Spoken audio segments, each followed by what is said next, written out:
paano po mahilan Pakinggan tulad natin sa itong karneng baka sa palengke ang ilang Rapid bilyones Convoy in na action. napupunta sa flood control. At kung paano po ito kinakatay, sinachap-chap, at niluluto.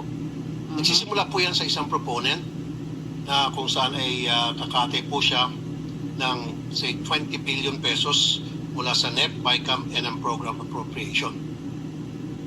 Now, itong proponent na ito ay dadalhin niya ang 20 billion na nakatay niya doon sa mga nabanggit ko, NEP, BICAM, and program sa Region 4B. Na kung saan ang regional director doon ay isang nagngalan Mr. Gerald Pakanan, excuse me. Now, yung 10 billion, si proponent na ang gagawa ng project dahil meron naman siyang kumpanya Tambukas sa naong ni Rapitol po eh. nagkukontrata. So, ibig sabihin siya po isang kontrata. Resulta So, sa iyang hindi na po bukas. natin malaman kung magkano eksakto ang kanyang kikitain doon sa 10 billion. Pero, ang estimate po, abot ng 60%, kita niya, 40% na lang mapupunta sa project.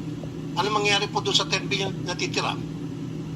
Siyempre, kukunin po yan Mr. Pakanan. At yung 5 billion, si Mr. Pakanan na po ang gagawa ng project dahil meron din po siyang sariling kumpanya na nangungontrata. And of course, doon sa 5 billion niya, magbibigay siya ng 28% SOP sa proponent. Now, anong mangyari doon sa 5 billion na natitira? Yun po ay bibigay ni Mr. Pakanan sa kanyang mga kaibigang kontraktor. Chap-chap na. Wala And na of course, condition again, ang si flood proponent control. kikita po ng 28%. Si Mr. Pakanan kikita ng 18%.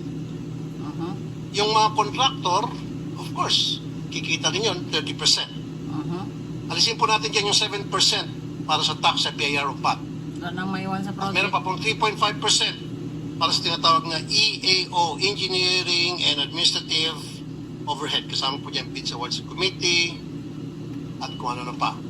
So 3.5%. I-add nyo po yung total, 86.5%. Magkano lang po napupunta sa project? 13.5%. Wala na.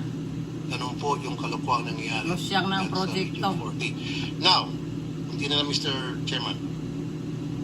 40% ang ibinabayad agad They're sa over mga 2 minutes contractor now. at kay proponent kahit hindi pa po tapos ang project o kahit hindi pa gawa ang project at gagawa po sila ng mga fake accomplishment report, dinodoktor. Yan po yung example lamang kung paano po binabalasubas ang pera para sa flood control na dapat po na imbestigahan ng committee ito sa susunod po ng mga hearing. By the way, isang Ryan Altea ang nagpakilala dito kay Mr. Gerald Pakanan doon sa isang proponent. So, ibig sabihin ito, si Mr. Altea ay well connected. Na ngayon po ay na-promote pa. Daming kalokong ginagawa, na-promote at siya po ngayon ay isang direktor sa main office. Maraming salamat, Mr. Chair.